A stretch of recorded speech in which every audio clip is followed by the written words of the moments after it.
Hi everyone and welcome to the Friday Cuppa. I'm Victoria and we're back for the first episode of 2025. God, how has time gone? Each episode we'll be sitting down together with a nice cuppa, because who doesn't love a bit of tea, to chat about life and business and everything in between. So whether you're here for insights, a laugh or a fresh way of looking at things, I hope you feel right at home. If you have questions or thoughts or you are watching live, drop them in the chat as we'd love to hear from you. And today I'm so thrilled to welcome back the amazing Suzi Payton. Hello, Suzi. Thank you Hello. for coming back. Thank you for having me. Happy New Year. Yeah, and you. It Wow. is, isn't it? So obviously the first question, the important one, how do you have your cuppa? So this morning I've got a cup of green peppermint tea in my doggy cup. Nice. Well, there we go, see? Doggy cup as well. Aha. Obviously we're vibing with that one. So we had you on before, but sadly we had a few technical issues. So I wanted to bring you back and give you an opportunity to chat again and just, our audience to know a little bit about you and say hello and whatnot. So for those that didn't watch the previous episodes, do you want to explain what your background is and sort of, and how you got into the comedy and the ADHD and all that stuff? Yeah, gosh. Okay, I'll try and narrow that down. So yeah, I was diagnosed about 13 years ago, ADHD and autistic, Tourette and OCD. Tourette's is very mild these days, and I was a teacher for 17 years, and now I've seen the light after many burnouts, and now I work with organisations. I'm a public speaker and I talk about my lived experience with autism and ADHD. And I do that through a blend of educational talks and stand-up comedy. So I combine the two so that people leave having had a great time, had a laugh, but also with real practical steps to take away. And I'm also a confidence coach for neurodivergent folks as well, to help them be confident, whether it's speaking up, in relationships, at work, and performing as well, if that's their jam. Yeah, we did some work together before last year, didn't we? And you were helping me with my confidence in public speaking. Because although I can talk for England, when it comes to standing up in a room of, say, 20, 30, 50, whatever people, suddenly the nerves were getting the better of me. And certainly we had some really good sessions working on that. Oh, that wasn't me. So you mentioned being autistic and having ADHD. Can you elaborate on how those neurodiversities have shaped your life and your work? Yeah, so I've always been into everything, always been very active. I trained as a PE teacher. Sorry, my dog's been a bit ridiculous and distracting me. So easily distracted, that's always been a feature of my life. So I'd always get into things like into sport, tennis. My parents would buy me all the gear, all the equipment, and then so I'm just looking at the message there. I don't like tea, strong black coffee. Oh, damn, okay. And then I'd lose interest. And then, so always very active, massively underachieved at school. That was where my self-esteem issues really started, when I was in school. And I was always a few steps behind everyone, but I covered that up because I appeared very able. And I think that's a really common thing. You hear that more and more, especially from late diagnosed females as well. The symptoms, just sort of go, oh well, that's just how she is, sort of thing. And they get missed. Certainly, when I was younger in school, I had a brother who was ADD, as it was back then, and that obviously male presenting is very hyperactive and boisterous, whereas for me, it's most of it is internalized, so it went unnoticed. Yeah. I mean, yes, absolutely, and that's the story of so many of my clients and the people that I talk to, and it's heartbreaking because people have gone through their lives thinking there's something wrong with them, when there's not. It's just their needs were just not addressed, and of course it wasn't really known about, other than like maybe the boys who were being naughty or Yeah. being proactive, then of course, oh, there's something going on there. And I mean, I was hyperactive, but I guess people just didn't know. You know, I caused the teachers a lot of havoc, but I guess they just didn't know what was going on. Neither right. did I. I just knew No. I was bored. Yeah. Yeah. And I don't know about you, but for me, so I love studying. And certainly as an adult, in the last 15 years, I've studied a hell of a lot more than I did when I was at school. But I get nervous and overwhelmed when it comes to exams, and then my mind Yeah, just goes blank. So, like, online studying is fantastic for me. I can do course after course after course, and I really take it in. But put me in yeah, an exam centre where I feel like I'm on the spot, even though I know it like the back of my hand, yeah. the overwhelm becomes too much. Yeah, because it's such an unnatural. I mean, my Yeah, goodness, it's such an unnatural way to assess, isn't it? To stick somebody in a high pressured exam environment and let hope that they recall everything they've learned. I well, mean, we yeah, have that just with my teenage daughter at the moment. So she's currently GCSE year, and prepping to the oh, exams, and she gets an additional 25% time allowance because of her neurodiversities.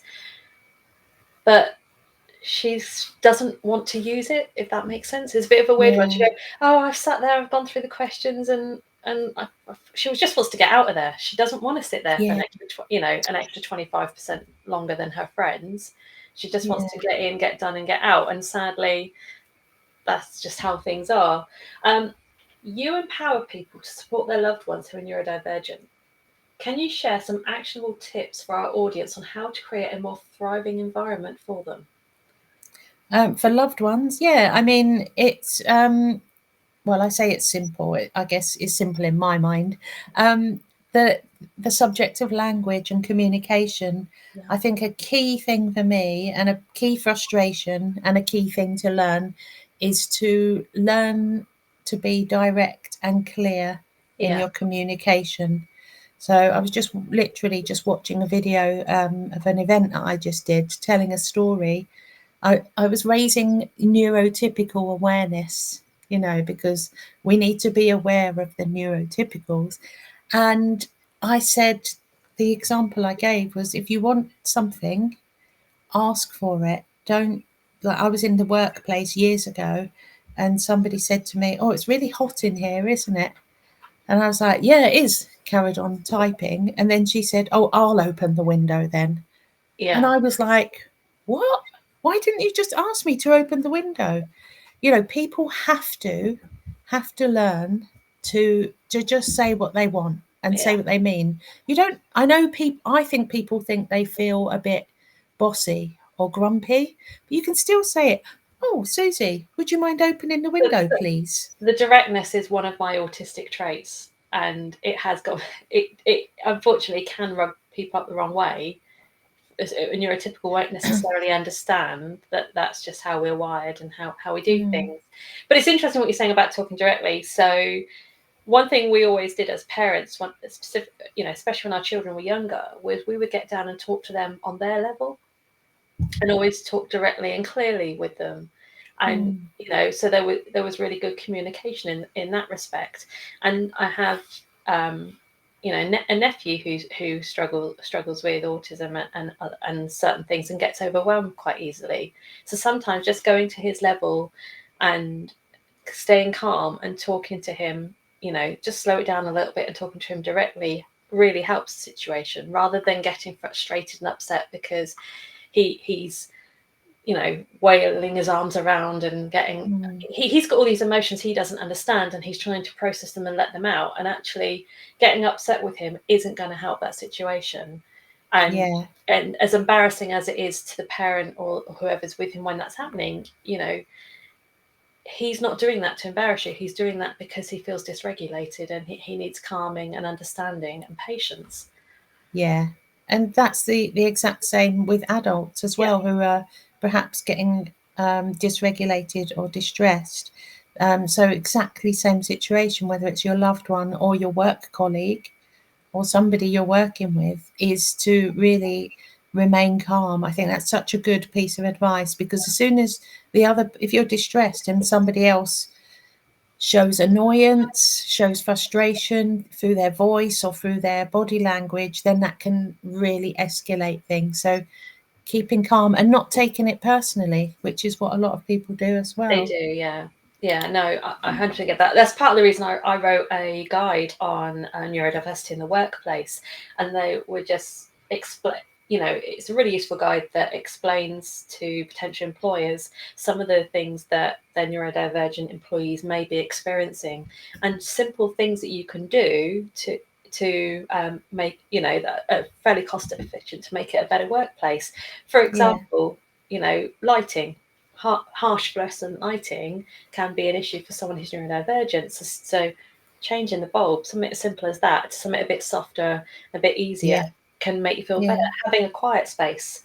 For me, I sometimes struggle to focus my mind if I've got a lot of thoughts on, but I will often then work with my headphones on. I've always got my Beats. With some music on in the background, because that helps me calm my mind and focus my thoughts, and then yeah, some really amazing work. We've got a huge potential workforce out there that's not tapped into. There's some really clever, really creative individuals, some that are being overlooked because of their neurodiversity and the challenges that brings. Whereas if you can learn to work with them, you can harness so much skill and have so yeah, much success. It is really is frustrating. So yeah. tell me a little bit more about comedy. Oh, comedy. So that's my passion. So being autistic and ADHD, comedy has been like my hyper focus slash special interest, even though I don't use that word special interest. Well, I just have. Passions, I would say, for the past 15 years. So I discovered improv 15 years ago, back when I wasn't confident, but I still had an inner child wanting to get out. I've always had a playful sense of humour. So I went on an improv course in Brighton, and I was terrified because I was like, I've never done this, I can't do Yeah. this. Wanted to run away, but then found that I absolutely loved it. It was kind of addictive, making stuff up on the spot, being silly, essentially playing, and making people laugh. That's when the bug hit, and then I did stand up as well, and I've been doing it ever since. Wow. Actually, you mentioned about the being silly. The times that I let the mask slip, for want of better words, and I'm silly, is usually when I'm mucking about with my teenage daughter, who's also neurodivergent. The two of us Yeah, together can have such a giggle sometimes, and yeah, like the other day we were out, and I was doing this thing where I was throwing the bottle of water in the air to then make it flip and catch it, and she did yeah. this video of it, and you can just, the pure joy between the two of us mucking about for those few minutes. Oh, It yeah. probably sounds nuts to everyone else, but to us it was just like No, that moment of fun. But yeah, you do a lot of shows, don't you? I do see yeah, quite often share. Is it Brighton? yeah. So I've created my own event called ADHD The Experience, and it's an evening of storytelling, motivational talks, and comedy, all by neurodivergent folks, and the audience are mostly neurodivergent as well. And that's in Hove, and the next one will be in kind of March time. And what was beautiful about the one in December, I did an improv workshop a month before, had 10 amazing neurodivergent people, never done improv before, and 6 of them came along and performed at Wow. ADHD The Experience in front of an audience of 70, and they were just like ecstatic. They were scared, nervous, but the thrill of it all and the confidence was just amazing. I So have seen your Dolly tribute. yes, my my my alter ego, Polly Parton. So Yeah. she sings a song about being autistic and ADHD. So that can be found on my TikTok as well, Yeah. if people want to listen to that. So yeah, I love being creative, being playful, and helping other neurodivergent people. Okay. Um, your website. likely has a wealth of information on neurodiversity and support resources. Can you tell us a bit about what people can find there? I mentioned it because we've got the address going on the bottom of the screen. Oh, yeah. Thank you. Yes, I've got a resource page actually, and on there I've got a mini. They're all free. The resources, a free mini course for ADHD brains, or not just ADHD but other neurodivergences as well. It's totally friendly in that way. One about overcoming procrastination, and another section of that is about beliefs and how they can hold us back. Yeah. I've got a helping RSD PDF, bright, colourful, ADHD friendly. So RSD, for those who don't know what that is. Rejection sensitivity dysphoria, so a real intense fear of rejection and criticism, which is really common amongst neurodivergent folks. For anyone that's wondering, yeah.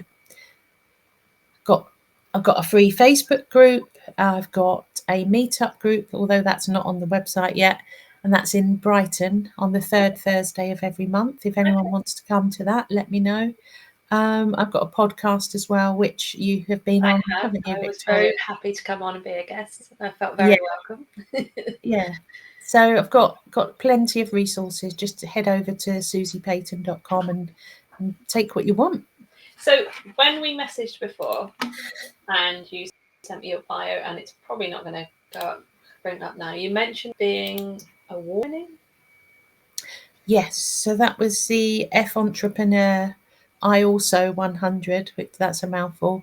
So it's 100 women entrepreneurs get that title. It's like an award, and that's a lovely community. I got that back in 2023, and still a big part of that community. So anyone that's a business owner, such as yourself, I don't know if you've applied before. No, I don't think I've heard of that one. Yeah, it's great. So really lovely community.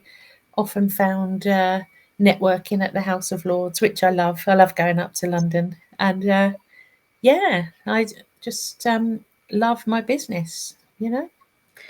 That's really good. Well done. Normally, if I'm in London, it's usually for things like Accountex and other DAS, digital accountancy shows. So it's all finance related events, just usually when I'm in London. But I do like the city, and I should go there more, especially now my son lives there.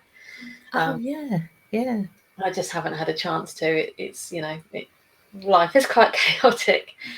You're doing some really good stuff, which is really impressive. Can you tell us what you've got coming up for this year? Anything? Any spoilers? Yes. So I've got comedy improv workshops in person in Hove. I've got some more events, ADHD the Experience, and they're always different. They're always amazing. I've got in mind, I haven't got a date for this yet, a weekend retreat for ADHD folks, which would involve stuff like vision boarding, creative activities, coaching, confidence, improv, all that sort of thing. But what's in the diary and on my website now is the improv workshop in end of this month. So yeah, come along. Oh, and I've got speaking gigs coming up. I'm really excited. Next month I'm going to I'm doing the Samaritans annual conference. I'm opening that for them up in Norfolk in a holiday park as doing my kind of speaking and comedy. So very excited about that. Wow. Well, that should be good. Okay.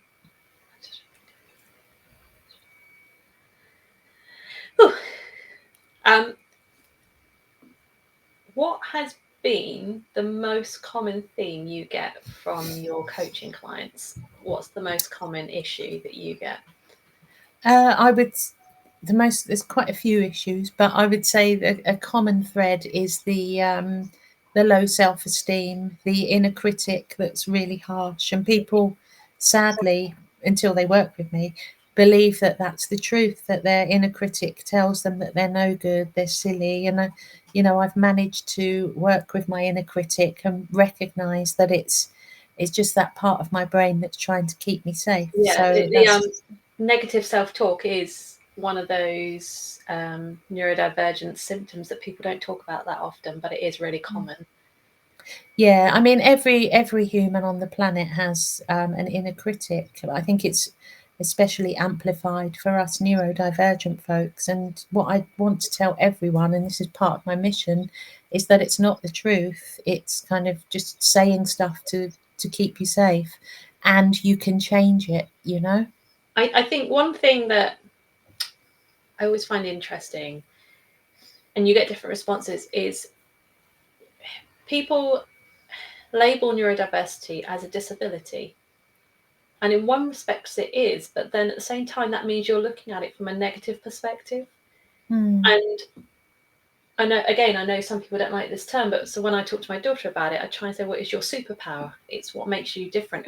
It's what makes you special. Yeah. You know? I'm particularly good at thinking outside of the box. And for me, like my superpower is numbers. That's why I'm good in finance, because I see things that other people don't see. And I'm very good with the attention to detail.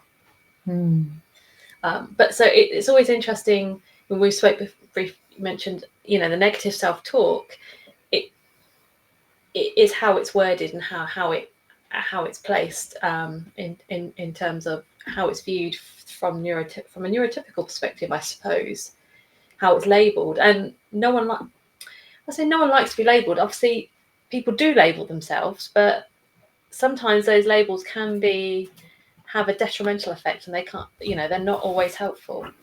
Yeah, I mean, if the labels people have grown up with, which I did and so many others, oh, now my dog's creating havoc, lazy, too much, too emotional, flaky, then of course those labels are going to impact your self-esteem and inner critic. So I was it's always about, a chatterbox when I was. yeah, she's a chatterbox. Yeah. And then you become that because you're like, yes, I'm a chatterbox, and that becomes your reality. Yeah. So what's really important is that we can change our reality when we really start to change how we think about ourselves. And it is totally possible because the brain is plastic, elastic, whatever. You're really having your sofa destroyed behind you. Okay, so what would be your top tips for someone who has got that negative self-talk, for how to work on that and improve that? So the first thing is to be aware of when it's showing up. And Yeah. because until you're aware, you can't do anything about it. So just be aware, just notice what you notice, and like, oh, okay, I've said that. Ask yourself, you know, would I speak to my best friend like that, my partner? You know, of course you wouldn't. So it's about starting to be kind to Yeah. yourself, and that can be, oh yeah, you forgot their birthday. This is like inner talk. You can talk out loud if you like. Yes, you forgot their birthday again. That doesn't make me a bad person. I just need to work out a way of putting that in my calendar every year. But you're not a bad person. So that self-reassurance, self-love, and self-compassion is the key. It's the fundamental. It is, isn't it? And putting processes in place, as you mentioned, the calendar. I live by mine. My Google Calendar, it literally runs my life. If you look at it, you go, "Oh my god!" But without that, you know, I would forget things and wouldn't remember. So, for example, today is my niece's 5th birthday. So, you know, I've got a calendar reminder so I don't forget that. Not that I'd forget her, you know, she's adorable. But, you know what I mean? It's that thing. And that's how my day's structured as well, is each night, what's on tomorrow? Look at the calendar. Yeah, because it's no point trying to rely on our brains to remember everything that's going on. I booked in a Zoom a catch up call with my friends, my uni friends. Yeah, I'll do the Zoom. Here's the link. The 9:15 last night, I looked at my phone just to check, you know, my socials, and they're like, "Are you coming to the call?" I was like, "Oh my god," because I hadn't put it in my reminder, and I was the one that set it up. Do you know what I find interesting is the tiny details of random things that I will remember, compared to the other things that I don't. Yes. Oh gosh, yeah, I can remember my dad's registration plate from back when I was about 8 years old, Yeah. YJN 407S. It was a gold Rover, but I can't remember what I did yesterday. I can remember our house phone number when it was just 4 digits, like, Oh, yes. and I must have been quite young then, but yeah, it's really funny, isn't it? Because it was Yeah. in the 90s, I think it changed to 6 Yeah, digits. because ours was 5084834. So you must be talking about the 4834. I just mean the local number, not the area code. Yeah, so that would have been 4834 then Yeah, for so mine me. was like 2556. So Brilliant. it's really Yeah, funny the things that stay in your mind. Um, yeah, and certainly, I think that there's a lot more understanding of neurodiversity now than there was a few years ago. I was at a meeting earlier this week, and I sort of, sat down and took a step back because sometimes I get a bit overwhelmed. So I'll just take myself out of the situation and take a step back and just give myself a few minutes. And the host, quite lovely, said to me, are you all right? And feel free to come in and chat to everyone when you want to. And I said, I'm fine. I said, just with my autism, I'm just finding it a bit overwhelming. And they went, yeah, that's absolutely fine. But it was just nice to have that acknowledgement and that, yes, and that checking in. And whereas before that may not have been the case, there's certainly a lot more yeah. understanding of it now. And it's interesting. I was reading this thing before, and it said the issue with diagnosing autism and ADHD in women is that the diagnostic criteria up until a few years ago was all based off of men Mm. and how it And presented young in men. boys, So yeah, it's only really been in the last few years that everyone thinks suddenly everyone's jumping on the bandwagon, and oh yeah, it's all over social media, so that's why all these women in their 40s are and it's not that at all. It's more that suddenly we're like, oh, that's what it is. Or like yeah, myself, so many other people who, you have a child that you realize is neurodivergent, and in your undiagnosed neurodivergent brain, you start hyper focusing on that and you start researching it and looking it up. And you go, well, hang on a second. I've always done this. I behave like that. What you mean? That isn't normal. And then suddenly the penny drops that, oh, yeah. I've got that too. And that's why we're now faced with a situation. I don't know about where you are, but certainly here in Oxfordshire, I have read recently it's a 19-year wait for assessment on the NHS. What, 19? Yeah, it's 19. Oh my gosh. Well, I just hope they can get that sorted because that is just And everyone sort of says, "Oh, unbelievable. you can do shared care. You can do shared care." So my experience here in Oxfordshire is that the GPs won't. They'll under right to choose that they'll go, yeah, you can do right to choose and you can go and get a diagnosis sooner. But that's completely pointless if they won't accept shared care.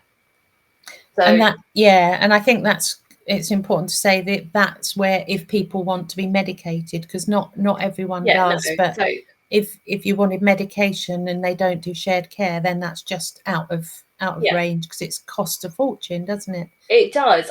It was something like £6,000 for private diagnosis and medication costs and prescription and titration, etc., in the first year. And so, if you then, even if you find the money to do that, and then you go through all that, at the end of it, your GP says, "Well, I'm not going to accept shared care." You'll start sort of spending several hundreds of pounds each month paying for medication during a cost of living crisis. You Mm. know, not It's everyone just has that not, free money. yeah, It's not just every, not feasible, and it's a real struggle. And then they wonder why people are looking at alternative options. So for me, I don't have medication, and I manage mine through diet and exercise majority of the time, and that really works for me. But it doesn't work for everyone. yeah, same here. I was medicated years ago and it increased my tics because at the time it was only stimulant medication that was available.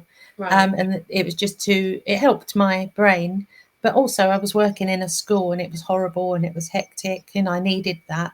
Now I'm doing my own thing. I've set up my own environment.